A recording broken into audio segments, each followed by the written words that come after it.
All right, Okay? we've been listening to Mayor Tom Bradley. The mayor putting out a plea to the community to stay home tonight, to stay off the streets. One's initial reaction might be that there is a terrible amount of naivety in that kind of statement, given the fact that the people that are out on the streets setting fires and doing the looting certainly are not going to heed that kind of advice from the mayor of Los Angeles. If they had heeded that advice, which was also given out last night, there wouldn't be any need for the National Guard being called in, a beefed up CHP force, and a firefighting force, as well as an LAPD, which is out on the streets doing the best job they can.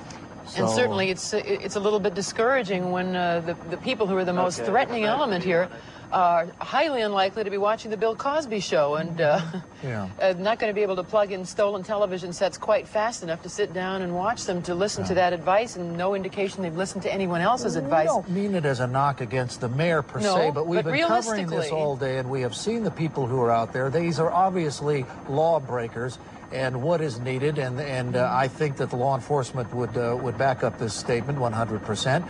They need more manpower on the streets. They need a more forceful response to clear the streets and to get these people either in jail or back to where they belong. There's one thing that just doesn't gel for me in my mind, and I know in yours too, and that is that when we're talking about the amount of manpower, the level of chaos and violence that we have seen so far, unprecedented, spread out all over this place, we're talking about a city that is immense, a municipality that is huge and complex.